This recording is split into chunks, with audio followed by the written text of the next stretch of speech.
नमस्कार, hornbill TV देख रहे हैं आप। मैं हूं आपके साथ विशालकर। खबरों की शुरुआत करेंगे बड़ी खबर से। सीएम धामी के विधायकों संग बैठक। हरिद्वार लोकसभा क्षेत्र के विधायकों के साथ होगी ये बैठक। विकास कार्यों योजनाओं की करेंगे समीक्षा बैठक। ग्राम्य विकास भवन का भी करेंगे शिलान्यास। तो ये बड़ी खबर आप तक पहुंचा रहे हैं, जहां पर मुख्यमंत्री पुष्कर सिंह धामी विधायकों के साथ बैठक करते हुए नजर आ रही हैं। इससे पहले उन्होंने टिहरी लोकसभा क्षेत्र के जो विधायक हैं उनके साथ बैठक की थी, और अब हरिद्वार के जो विधायक हैं उनके साथ भी बैठक करते हुए नजर आएंगे।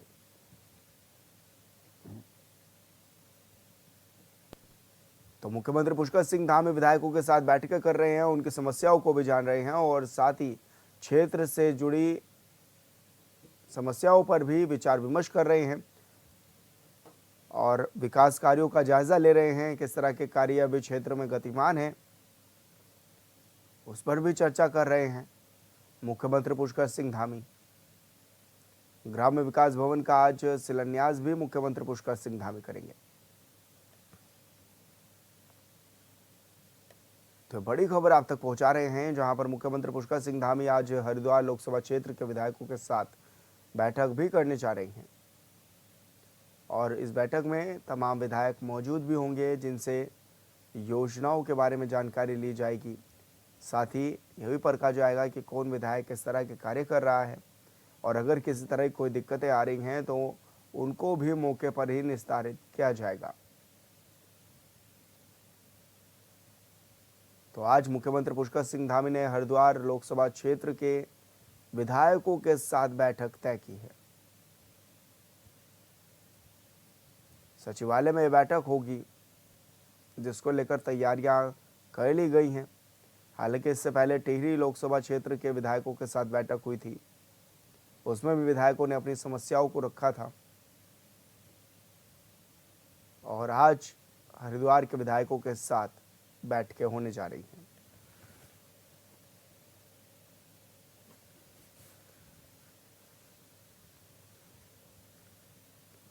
और संवाददाता योगेश आर्य हमारे साथ फोन लाइन पर जुड़ गए हैं। योगेश, क्या कुछ जानकारी मिल रही है, किस तरह की ये बैठक खास मानी जा रही है? मुख्यमंत्री विधायकों के साथ बैठक करने जा रहे हैं। देखा जाए कि मुख्यमंत्री पुष्कर सिंह धामी आज सचिवालय में एक समीक्षा बैठक करेंगे और ये समीक्षा बैठक जो है वो हरिद्वार लोकसभा क्षेत्र के विधायकों के साथ सभी विधानसभा के जो विधायक हैं वो इस बैठक में मौजूद रहेंगे और उसमें माना जा रहा है कि तमाम जो विधायक हैं वो अपनी बातों को वहां रखेंगे। इसके साथ साथ विकास कार्यों योजनाओं की समीक्षा होगी, क्रियान्वयन किस तरह से योजनाओं का हो पा रहा है, किस तरह से विकास कार्यों में तेजी लाई जाए, किस तरह से विकास कार्य धरातल पर जो है जल्द से जल्द उतारे जाए, उन पर जो है बैठक होगी। 11:30 बजे ये बैठक रखी गई है और उसमें जो है मुख्यमंत्री शामिल होंगे और सभी विधायकों के साथ वार्ता करते नजर आएंगे। जी योगेश, लेकिन क्या इस बैठक में विपक्ष के जो विधायक हैं वो भी शामिल होंगे या फिर वो इन बैठकों से दूरियां बनाते हुए नजर आ रहे हैं? देखिए, अगर पिछली बैठक की बात करें तो ज्यादातर जो विपक्ष के विधायक हैं वो दूरी बनाते हुए नजर आए थे, लेकिन अगर देखा जाए तो इसमें सभी को शामिल करने के लिए आमंत्रित किया गया है कि सभी विधायक इसमें पहुंचे, अपने क्षेत्र की समस्याओं से जो है सरकार को अवगत कराएं, क्योंकि ये सरकार को मुख्यमंत्री सरकार के होते हैं, सभी के होते हैं और वो ऐसे में जो है सबसे ये जानकारी हासिल करना चाहते हैं कि क्षेत्र की जनता इस तरह की समस्याओं को जो है जन सरकार तक पहुंचाना चाहते हैं और विधायक इसमें एक माध्यम होते हैं और विधायक जो है अपनी समस्याओं को वहां रखेंगे और विकास कार्यों को लेकर किस तरह से काम हो पा रहा है, किस तरह की योजनाओं को धरातल पर उतारने की आवश्यकता है, किस तरह से काम करने की आवश्यकता है, तमाम इन बैठक में जो है मंथन चिंतन होना है। तो निश्चित तौर पर जो है सभी काम किया, लेकिन देखना होगा कि पिछली बैठक के जैसे टिहरी लोकसभा की बैठक हुई थी उस दौरान जो है कुछ विधायक वहां पर नहीं पहुंच पाए थे, तो इस बार भी क्या इस तरह के कुछ विधायक जो है इस बैठक से नजारा दिखाई देते हैं। तो ये देखने वाली बातों की, हालांकि सभी को आमंत्रित किया गया है ताकि जो है सभी इस बैठक में शामिल हों और इस बैठक में शामिल होकर अपनी जो है जन समस्याओं को जो है रूबरू कराएं सरकार से और किस तरह के विकास कार्य होने हो उसके लिए भी बताएं। योगेश, किस तरह के मुद्दे विधायक उठाते हुए भी नजर आ रहे हैं और किस तरह की बातचीत मुख्यमंत्री पुष्कर सिंह धामी विधायकों से जान रहे हैं? क्योंकि इससे पहले टिहरी के विधायकों से तो बातचीत कर ही ली है, लेकिन अब जो हरिद्वार के विधायकों के साथ बातचीत होगी तो किस तरह के मुद्दे उठ सकते हैं इस दौरान? हाँ, देखिए, इस बैठक का अगर सीधे तौर मतलब समझा जाए तो आने वाले वक्त में, क्योंकि 2027 में चुनाव होने हैं और उससे पहले जो है इन बैठकों को करके लोगों की समस्याओं को सुनकर उन समस्याओं को विधायकों के द्वारा सरकार तक वो पहुंचे और उनके किस तरह से विकास कार्य होने हैं, किस तरह से योजनाओं का क्रियान्वयन होना है, ये सारी समस्याएं जानकर ताकि उनको दुरुस्त किया जाए, आने वाले वक्त में उन पर काम होता नजर आए, जनता की समस्याओं का समाधान हो, ताकि जब सरकार अपना रिपोर्ट कार्ड पेश करे तो उस वक्त जो है इन समस्याओं का भी लेखा जोखा उसमें हो कि हमने इन समस्याओं को हमारे तक पहुंची और हमने इन पर काम किया। तो ये कहीं ना कहीं एक विजन है और विधायकों से जानने का जो है मुख्यमंत्री प्रयास कर रहे हैं कि आखिरकार आपके क्षेत्रों में किन कार्यों पर जो है काम होना अति आवश्यक है, जनता किन कामों को लेकर लगातार आपसे मांग कर रही है, तो वो भी जानने का प्रयास वो इस बैठक में करेंगे। और सीधे तौर पर देखा जाए तो विधायकों के द्वारा जो है जनता की जो समस्याएं हैं उनको सुनकर आने वाले वक्त में किस तरह से उन पर काम करना है, यही इसका बैठक का मतलब है। और इसके साथ साथ जो है देखा जाए तो कहीं ना कहीं जो विधानसभा लोकसभाओं में जो कई बड़ी समस्याएं आती हैं, कई विकास कार्य चल रहे हैं, उनकी गति किस तरह की है, उस पर भी कहीं ना कहीं विचार और मंथन किया जाएगा। बिल्कुल योगेश, बहुत शुक्रिया आपका तमाम जानकारी साझा करने के लिए। और बड़ी खबर करूँ करेंगे, अब मसूरी आने वाले पर्यटकों को भी कराना होगा रजिस्ट्रेशन। पर्यटन विभाग लागू कर रहा नई व्यवस्था। आज से पर्यटकों के लिए ऑनलाइन रजिस्ट्रेशन अनिवार्य होगा। वेबसाइट पर आधार के माध्यम से कराना होगा रजिस्ट्रेशन। तो ये बड़ी खबर आप तक पहुंचा रहे हैं, जहां पर अब मसूरी आने वाले लोगों को रजिस्ट्रेशन कराना होगा। लोगों को जाम से राहत मिल सके, इसको लेकर नई गाइडलाइंस तय कर दी गई हैं। और अब जो भी पर्यटक मसूरी घूमने आएंगे वो पहले रजिस्ट्रेशन कराएंगे। वेबसाइट पर आधार के माध्यम से रजिस्ट्रेशन हो सकेंगे। अक्सर ये देखा जाता था कि बड़ी संख्या में मसूरी पहुंचते थे पर्यटक, और अब मसूरी आने वाले पर्यटकों को रजिस्ट्रेशन कराना अनिवार्य होगा। और संवाददाता अमित हमारे साथ फोन लाइन पर जुड़ गए हैं। अमित, क्या कुछ जानकारी मिल पा रही है, किस तरह की तैयारियां देखी भी जा रही हैं कि मसूरी जो आएंगे पर्यटक, किस तरह की व्यवस्था उनके लिए होगी अब? विषय आपको बताया कि जिस तरीके से लगातार हम बात करें तो मसूरी में जिस तरह से चाहे वो ग्रीष्मकालीन हो, शीतकालीन हो या अन्य जो चीजें होती हैं, जिस तरह से वहाँ पर्यटकों की जो आमद है वो लगातार बढ़ती जाती है। और हम बात करें तो हर साल वहाँ पे करीब करीब जो है 20 लाख से अधिक जो तीर्थयात्री हैं या फिर जो पर्यटक वहाँ पहुँचते हैं। तो ऐसे में जाम की स्थिति बनी रहती है, और जाम की स्थिति कम हो, लोगों का डाटा है, लोगों का जो वहाँ पे पर्यटक आ रहे हैं उनका डाटा राज्य सरकार के पास हो, इसी के लिए एक व्यवस्था की गई है, जिसके तहत जो है आज 1 अगस्त से तो आज से जो है समस्त जो पर्यटक जो भी यहाँ पे आएंगे। और आपको बताऊं कि ये उत्तराखंड वालों के इसमें छूट है, लेकिन जो बाहरी जो राज्यों से जो भी पर्यटक आएंगे वो उत्तराखंड पर्यटन विभाग की जो वेबसाइट है UTDB Uttarakhand tourism development board की वेबसाइट पर उनको अपना रजिस्ट्रेशन करना पड़ेगा। वहाँ पर आधार कार्ड उनको के जरिए उनका वेरिफिकेशन होगा, ताकि राज्य सरकार के पास ये डाटा रहेगा कि कितने पर्यटक वहाँ पे आ रहे हैं और किस तरीके से जैसे जाम की जो समस्या होती है, और कहीं पर अगर जाम लगता है या कहीं पर अगर देखने में आता है कि जैसे कई बार मसूरी में होटल्स फुल हो जाते हैं, वहाँ पे जाम की स्थिति होती है, तो ऐसे में जो भी लोग अपना रजिस्ट्रेशन करेंगे तो उनको ये मैसेज आएगा, उनको बताया जाएगा कि आप अभी ना आइए, या अभी आप संबंधित अपने जो गंतव्य स्थान है आप वहीं पर अपना स्टे कर सकते हैं। इन्हीं चीजों को लेकर ये एक पहल की गई है। तो कहीं ना कहीं देखा जाए तो जिस तरीके से मसूरी में हमें देखा है, चाहे वो लोग जिस तरह बर्फबारी का मौसम होता है, शीतकालीन का समय जो होता है, तो वहाँ पर लगातार पर्यटकों में भीड़ उमड़ती है। ग्रीष्मकालीन गर्मियों के मौसम में भी लगातार वहाँ पर पर्यटकों में भीड़ उमड़ती है, तो ऐसे में जाम की स्थिति पैदा होती है। देहरादून से लेकर मसूरी चूंकि 30 किलोमीटर जरूर है, लेकिन लोगों को पहुंचने में काफी समय लगता है। तो इन्हीं चीजों को देखते हुए ये सरकार ने ये फैसला लिया है कि जो भी वहाँ पे आएंगे पर्यटक मसूरी जाएंगे तो उनको जो है वेबसाइट पर जो है अपना रजिस्ट्रेशन करना पड़ेगा। जी विशाल। अमित, बिल्कुल, बहुत शुक्रिया आपका तमाम जानकारी साझा करने के लिए। जसपुर के ग्राम पंचायत तालाबपुर में प्रधान पद के प्रत्याशी शहनवाज आलम ने निर्वाचन आयोग पर गंभीर आरोप लगाए हैं। वहीं ग्रामीणों ने भी जमकर नारेबाजी की। प्रधान पद के प्रत्याशी शहनवाज आलम ने मतगणना में धांधली का भी आरोप लगाया है। उन्होंने कहा है कि उनके पंचायत में प्रधान पद के 3 प्रत्याशी थे। ग्राम पंचायत की जनता ने 3 प्रत्याशियों के लिए अपने मत का प्रयोग कर पेटी में बंद किया था, लेकिन जब मतपेटियां खुली तो उन मतपेटियों में 4 चुनाव चिन्ह बैलेट पेपर निकले। इमली के चुनाव पर भी 38 वोट पड़े हैं। ग्राम पंचायत तालाबपुर में 1290 का मतदान हुआ है। ग्राम प्रधान प्रत्याशी ने प्रार्थना पत्र रिटर्निंग ऑफिसर को सौंपा है। उन्होंने दोबारा चुनाव करवाने की भी मांग की है, जिसमें पारदर्शिता बनी रहे। साथ ही बात को नजरअंदाज करने पर हाई कोर्ट की शरण लेने की भी चेतावनी दी है।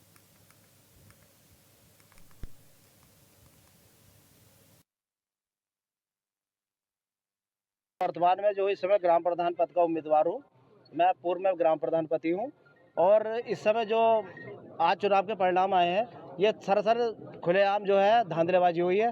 क्योंकि हम जब चुनाव लड़ रहे हैं तो हमारे यहाँ पंचायत में 3 प्रत्याशी हैं और जो वोटिंग करी है जनता ने, उस समय भी चुनाव के जो चिन्ह आए हैं 3 ही आए हैं। 3 ही चिन्हों पे हमने वोटिंग करी हमारी जनता ने।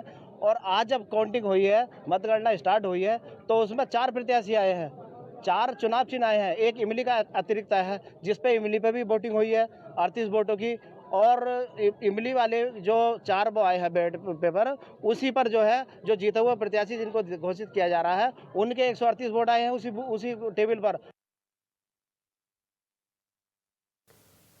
काशीपुर की सड़कों पर अब गाड़ी चलाना और पैदल चलना दोनों ही मौत को दावत देने जैसा है। बता दें कि आवारा सांडों ने सड़क को अखाड़ा बनाकर रख दिया है। ऐसे में राहगीर डर के मारे सड़कों पर झुक कर चल रहे हैं। वहीं नगर निगम के पास इसका कोई जवाब नहीं है। नगर आयुक्त ने सांडों को पकड़ने का वादा किया था, लेकिन सांड कम होने का नाम नहीं ले रही है।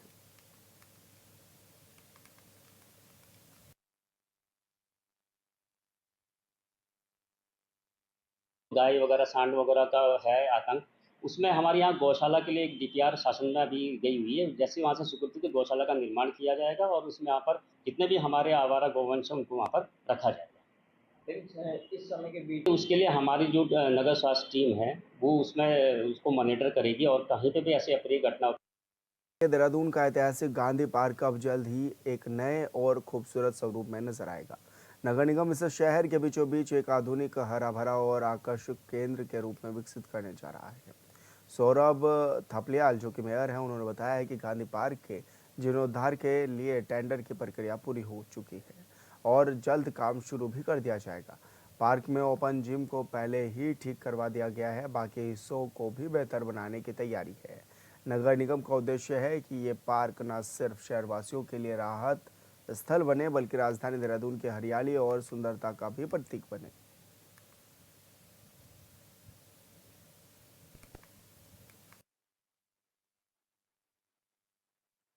ये कुछ समय पहले की बात हो गई है, क्योंकि ओपन जिम जो है वहाँ पे वो हम ठीक करवा चुके हैं। अभी 1 हफ्ता हो गया है, हफ्ता 10 दिन हो गया उसे ठीक करवाए हुए। अभी हमने उसे ठीक करवाया। बाकी दूसरा गांधी पार्क का तो पूरा जीर्णोद्धार होने वाला है। गांधी पार्क के लिए तो टेंडर भी निकल चुका है हमारा, और गांधी पार्क जो है वो पूरा आपको नए स्वरूप में दिखाई देगा, बड़े खूबसूरत तरीके से, क्योंकि वो शहर का हृदय है। तो हम ये चाहते हैं कि गांधी पार्क जितना खूबसूरत हो, जितना हरा भरा हो, उतना बढ़िया रहेगा। बीजेपी प्रदेश प्रवक्ता विपिन कैंतोला ने कांग्रेस पार्टी पर तीखा हमला बोला है। उन्होंने कहा है कि कांग्रेस पूरी तरह कंफ्यूज पार्टी बन चुकी है, जिसे उत्तराखंड का विकास हजम नहीं हो पा रहा है। उन्होंने कहा है कि आंकड़े साफ बताते हैं कि जब से उत्तराखंड राज्य बना है, विशेष रूप से बीते 10 साल में केंद्र की बीजेपी सरकार ने जितना सहयोग उत्तराखंड को दिया है, उतना किसी भी सरकार ने नहीं दिया। विपिन कैंतोला ने याद दिलाया कि अटल बिहारी वाजपेयी सरकार के दौरान उत्तराखंड को विशेष औद्योगिक पैकेज मिला था, जिससे युवाओं को रोजगार मिला, लेकिन कांग्रेस सरकार ने आते ही उस पैकेज को समाप्त कर दिया। आगे उन्होंने कहा कि पीएम मोदी के नेतृत्व में उत्तराखंड को देश के अग्रणी राज्यों की कतार में खड़ा करने की दिशा में कदम बढ़ाए जा रहे हैं। उन्होंने गिराया कि सड़क, रेल और एयर कनेक्टिविटी में तेजी से सुधार हुआ है और स्वरोजगार को लेकर राज्य में होम स्टे जैसी योजनाओं के जरिए हजारों युवाओं को नया रास्ता भी मिला है।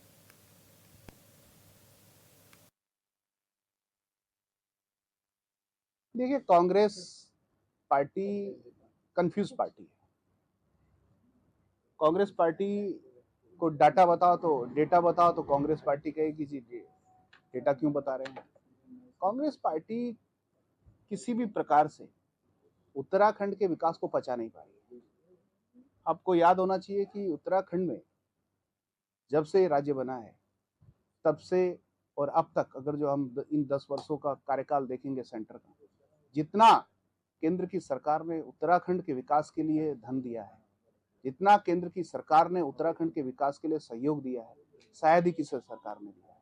और केंद्र की सरकार जब हमारी थी 2004 में, तब उत्तराखंड को जो विशेष औद्योगिक पैकेज मिला था, जो यहाँ के युवाओं के लिए रोजगार के लिए, उद्योग लगाने के लिए जो पैकेज दिया था, उसे भी समाप्त करने का काम कांग्रेस ने किया। बीजेपी प्रदेश महामंत्री आदित्य कोठारी ने हॉर्नबिल टीवी से खास बातचीत में कई मुद्दों पर चर्चा की। आदित्य कोठारी ने कहा है कि पहाड़ दरकने से लोगों को दिक्कतें जरूर हो रही हैं, जिसे लेकर सरकार गंभीर है। और लगातार इसको लेकर सुधार कर रही है। वहीं उन्होंने विधानसभा सत्र को लेकर भी अपनी बात रखी है।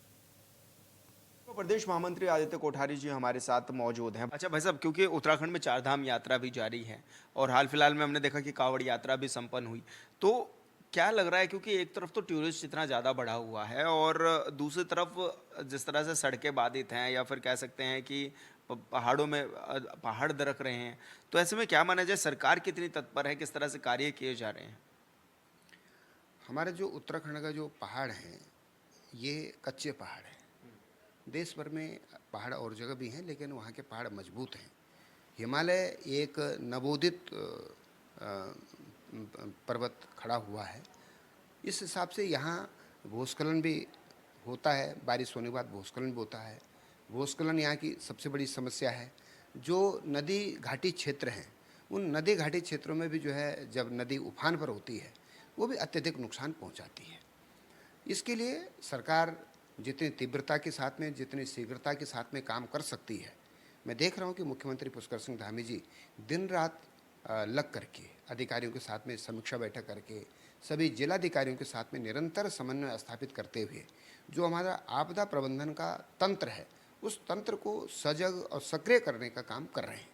और मुझे लगता है कि जितना अधिक से अधिक आपदा न्यूनीकरण हो सकता है उसके लिए राज्य सरकार सफल भी हो रही है। सब उत्तराखंड का विधानसभा सेशन भी होने जा रहा है, मानसून सेशन, किस तरह आप उसको देख भी रहे हैं? क्या लग रहा है, क्योंकि विपक्ष भी कह रहा है कि सड़क से लेकर सदन तक घेरने का काम करेंगे, और ऐसे में आपको क्या लगता है किस तरह के मुद्दे जो हैं वो होने चाहिए सत्र में?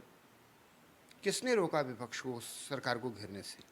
घेरे, लेकिन मैं ये पूछना चाहता हूँ उन पर मुद्दे भी तो होने चाहिए। जहाँ पर सरकार एक सकारात्मक कदम उठा रही है, सकारात्मक निर्णय ले रही है, विपक्ष का ये नैतिक जिम्मेदारी बनती है वो सरकार के साथ खड़ा तो हो। हाँ, निश्चित रूप से जहाँ पर विपक्ष को लग रहा है कि ये ठीक नहीं हो रहा हमारे उत्तराखंड के साथ में, मैं कहना चाहता हूँ कि उत्तराखंड के हित के लिए, अपने प्रदेश के विकास के लिए हम सबको राजनीतिक भावना से ऊपर उठ करके एकजुट होना चाहिए। और विपक्ष की जिम्मेदारी है, जहाँ पर सरकार कहीं पर ध्यान नहीं दे रही है, कहीं पर कोई लापरवाही हो रही है, उनकी जिम्मेदारी है उनको जो है सजग करने चाहिए सरकार को, उनको मुद्दे उठाने चाहिए। लेकिन दुर्भाग्य इस बात का है कि उत्तराखंड के अंदर विपक्ष मृतप्राय हो चुका है, शून्य हो चुका है, जो कि लोकतंत्र के लिए एक बहुत बड़ा घातक विषय बन चुका है। विपक्ष को मुद्दे उठाने चाहिए, उनको लड़ाई भी लड़नी चाहिए, लेकिन उनको कई मुद्दे मिले तो सही। उनको मुद्दे मिलते नहीं, वो आपसी लड़ाई में जो है उलझे हुए हैं। और मैं तो इसको स्वस्थ लोकतंत्र मानता हूँ कि विपक्ष ऐसे मुद्दों को उठाए जिससे राज्य का विकास हो सकता है। सत्ता पक्ष अगर कहीं पर कोई गलती कर रहा है, किसी प्रकार की कोई लापरवाही हो रही है, उसको उजागर करने का काम विपक्ष को करना चाहिए। लेकिन मैं जो पिछले लगभग 3 वर्ष हो चुके हैं, इन 3.25 वर्षों में जो मैंने देखा है विपक्ष कहीं भी किसी भी मुद्दे को उठाने में विफल रहा है। तो इसका कारण ये भी है कि उत्तराखंड में विपक्ष नाम की कोई चीज़ नहीं रह गई। अच्छा, भ्रष्टाचार का ये मुद्दा उठाते हुए भी नजर आ रहे हैं, कांग्रेस के लीडर्स कह रहे हैं कि भ्रष्टाचार उत्तराखंड में है। आप क्या कहेंगे, भ्रष्टाचार पर किस तरह की चोट जो है वो धामी सरकार करती हुई नजर आ रही है? निश्चित रूप से धामी जी ने नकल विरोधी जो अभियान चलाया और उसके तहत जो बड़े बड़े रैकेट पकड़े गए, 100 से अधिक लोगों को जेल भेजने का काम धामी जी की सरकार ने किया है। और उसके बाद कठोर नकल विरोधी कानून बनाया, तो ये भ्रष्टाचार पर ही प्रहार तो है। इसके बाद जो भू माफिया उत्तराखंड की ज़मीनों को खरीद करके जिस उद्देश्य से ज़मीन को खरीद रहे हैं, उस उद्देश्य से उस ज़मीन का उपयोग, उस भूमि का उपयोग न हो करके अन्य प्रकार से उस ज़मीन का उपयोग हो रहा है, इसको भी रोकने का काम हमारी धामी जी की सरकार ने किया है। कठोर भू कानून बनाने का काम किया है। इसके अलावा कई अधिकारियों को दंडित करने का काम, हरिद्वार में भूमि का घोटाले का मामला हो, 2 IAS अधिकारियों को निलंबित करने का काम धामी जी की सरकार ने किया है। आए दिन हम देख रहे हैं कि जहाँ पर अधिकारी कर्मचारी लापरवाही कर रहे हैं, भ्रष्टाचार में लिप्त हैं, तत्काल उनको जो है निलंबित करने का काम किया है।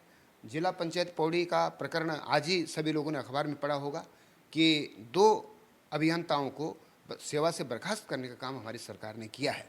ऐसे अनेकों उदाहरण हैं जिस में ये साबित होता है कि हमारी उत्तराखंड की सरकार, धामी जी के नेतृत्व की सरकार भ्रष्टाचार पर कड़ा प्रहार कर रही है और मुझे लगता है कि भ्रष्टाचार पर जीरो टॉलरेंस के बाद जो धामी जी ने कही है उसको हकीकत में उसको ज़मीन पर उतारने का काम हमारी सरकार कर रही है। धन्यवाद सर। हॉर्नबिल टीवी से बातचीत करने के लिए आदित्य कोठारी जी हमारे साथ हैं, जो कि राज्य के तमाम विषयों पर हमारे साथ बातचीत कर रहे थे।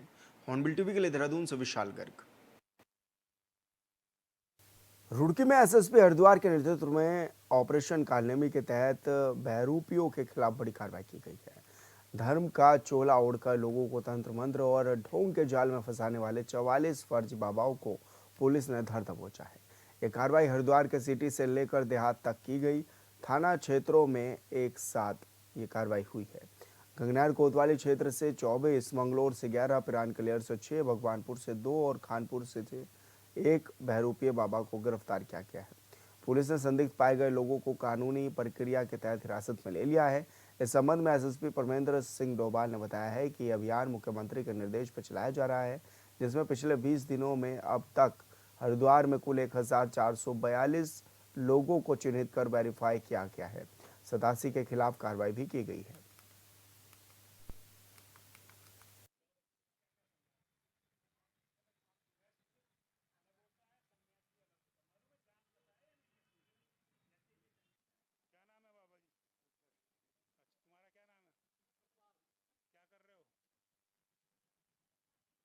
मुख्यमंत्री जी के ऑपरेशन कालनेमी अभियान के तहत हरिद्वार पुलिस लगातार कार्य कर रही है। पिछले 20 दिनों में करीब 1442 लोगों को चिन्हित करके उनको वेरीफाई किया गया, जिसमें 87 के विरुद्ध कार्रवाई की गई है, जिसमें 72 बीएनएस एक्ट के साथ साथ 81 पुलिस एक्ट की भी कार्रवाई की गई है। कल बड़ी कार्रवाई करते हुए करीब 44 लोगों को इसमें चिन्हित किया गया, नियुक्त किया गया, जिसमें 22 लोगों के विरुद्ध कार्रवाई की गई ग्रामीण क्षेत्र में और 2 के खिलाफ बीएनएस एक्ट में कार्रवाई की गई। इनकी पहचान ये ऑपरेशन कालनेमी मुख्यतः जो दूसरे धर्म का चोला ओढ़ के उसमें उस धर्म में मिक्स होके और अपनी जो व्यक्तिगत जो पूर्तियां हैं उनको करने का जो प्रयास करता है, उसमें लूट चोरी की घटनाएं भी लगातार कई बार देखने को आई हैं और उससे धर्म विशेष का नुकसान भी होता है, उसके जो लोगों की आस्था पर भी फर्क पड़ता है।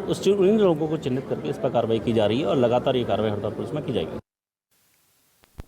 दून मेडिकल कॉलेज और अस्पताल के ब्लड बैंक में ब्लड यूनिट की कमी के चलते दून अस्पताल की तरफ से ब्लड डोनेशन कैंप लगाया गया, जिसमें दून अस्पताल के मुख्य चिकित्सा अधीक्षक डॉक्टर RS बिस्ट ने ब्लड डोनेट करके ब्लड डोनेशन की शुरुआत की है।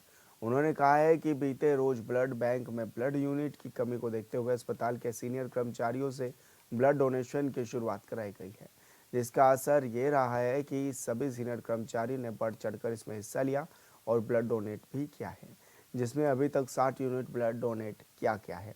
इसके बाद अनुमान लगाया जा रहा है कि 80 से अधिक ब्लड यूनिट ब्लड बैंक में डोनेट की जाएगी। उन्होंने बताया है कि आने वाले समय में और भी इस तरीके से ब्लड डोनेशन कैंप लगाए जाएंगे ताकि दून मेडिकल कॉलेज में ब्लड यूनिट की कमी को दूर किया जा सके। कल तक हमारे पास थोड़ा सा खून की मात्रा जो हमारा स्टॉक था वो थोड़ा कम हो गया था। ये अमूमन देखा गया है कि जुलाई के महीने में ज़्यादातर कॉलेजेस बंद होते हैं, इंस्टीट्यूट बंद होते हैं, तो ब्लड डोनेशन कैंप्स इतना लग नहीं पाते हैं, तो वो भी एक कारण था, कम हुआ। तो उसको देखते हुए कल हमारे सारी फैकल्टी ने डिसाइड किया कि आज के दिन इन हाउस हम एक ब्लड डोनेशन कैंप स्टार्ट करते हैं, जो कि सीनियर फैकल्टी मेंबर्स स्टार्ट करेंगे। तो उसी पहल को देखते हुए आज हमने किया in house blood donation start किया था। तो स्टार्ट मैंने खुद किया था, पहला डोनर मैं था, उसके बाद हमारी सीनियर फैकल्टीज़ थी, काफ़ी सारे लोगों ने कर दिया। अभी भी हम पे लगातार लाइन लगी हुई है और अभी तक करीब 60 यूनिट का हम कर चुके हैं डोनेशन और मुझे लगता है कि 80 से 90 लोगों डोनेट कर लेंगे समय ख़त्म होते होते। तो इसके साथ हम ये मैसेज देना चाहते हैं कि ब्लड जो है वो हम सोसाइटी से ही ले सकते हैं।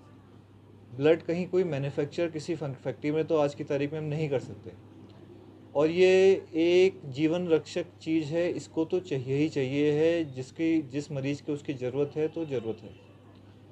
तो हम सबको जागरूक होके ब्लड डोनेशन डे पे या खुद आएँ और जितना रिक्वायर्ड है उतना ब्लड डोनेट करें। और फिलहाल इस बुलेटिन में इतना ही। आप देखते रहिए हॉर्नबिल टीवी। नमस्कार।